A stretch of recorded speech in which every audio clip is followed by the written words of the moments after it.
So let's talk about tenons and mortises, in particularly the mortise. I'm not going to talk about cutting the tenons today. I want to talk about the mortise because this is the most difficult part of this joint. And out of all the joints in woodworking, this is probably the most deceptively difficult in my opinion. The reason being is you can't really see what's going on inside this hole. And if your walls are not parallel to the sides of the outside of the wood, you're going to get slanted joints. Okay, so I want to talk about a couple different tricks that I employ to make sure that this mortise is nice and parallel and straight and all the walls are clean inside. Okay, so first let's look at the tools that you will need to correctly cut and adjust your mortise. You're going to need a little block of wood, you need a bench hook, you're going to need 3 chisels. One should be wide, almost as wide as the length of the mortise. Then you want a chisel that is the exact width of the mortise, and then a smaller, thinner chisel to help clear out the waste. You should have a router plane, you should have a hand plane, and you should have a shoulder plane, and you should also make these 2 little gizmos that I'll explain in a second. But before I show you what to do, let's take a look at the anatomy of a mortise. So let's take a look at your mortise from this angle through the wood. Okay, so you have your block of wood and you have your mortise. Okay, now to cut this straight, what most of us do is you take your chisel that's the same width as the mortise and you plop it in there, and then you cut down and go back and forth the Paul Sellers way in order to clear out the waste. The problem with this is you have to make sure that this chisel is directly up and down and perpendicular to the wood and to the table, okay? Otherwise, what's going to happen is you're going to cut the mortise like this, and it's going to be slanted. And then your piece of wood will be slanted as well. So, in order to keep this straight, what you do is you make 2 little simple jigs. And that's what these are. You're going to want to get some square stock, make sure that it's hardwood, and also some of these clamps. If you see, I bought these on Amazon. They got 2 holes there to attach to a bench or whatever. What I did was I drilled a separate hole in the end so I could attach it to this block.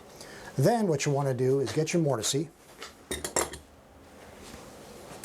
and you want to measure from the outside in on one side and on the other side, and you want to cut your blocks I should say, so that it's the same depth. That allows you to take this, plop it on there, and voila. Now you have a wall that you can place your chisel against as you're cutting the mortise. So let's look at all this in action. I have a block. I have already used a drill press to hog out the majority of the waste, and now I want to make sure that these walls are nice and smooth and straight going in. So I take the jig that I made for the left side of the mortise and I plop it on there and tighten it up. And as you can see the waste that's left over. That's what I want to cut out. Then you take your piece of wood that I told you before, put that on top, get your bench hook, plop it in. Let's see if I can do this so that you can actually see. There you go, let's move the camera. Okay, so knock that in.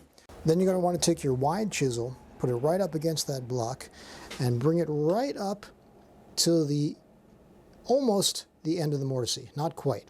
You still want to leave a little bit of wood on there. And then you take your chisel hammer, hold that chisel against the block as you're pushing down,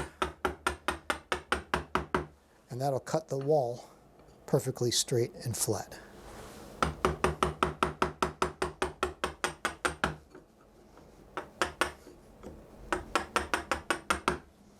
Then you can go in and just pare by hand, just to make sure. But that looks, from the top, pretty perfect. Then you're going to want to take your chisel that is the exact width of the mortise, and you want to place that at the top where there's still a little bit of wood left. right on the line, your marking line. Hold that against your block. Make sure that it's perpendicular.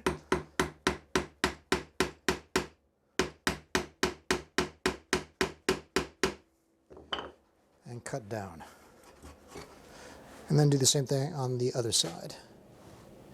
If there's a lot of waste still on the ends, you can do it in 2 passes or just all at once. It all depends on how much you have left on the ends. Now once you've cleaned out the waste, then you're going to want to take your jig for the other side, place it on just like we did before. Make sure it is nice and tight. Get your small piece of wood so that you don't mark up your workpiece.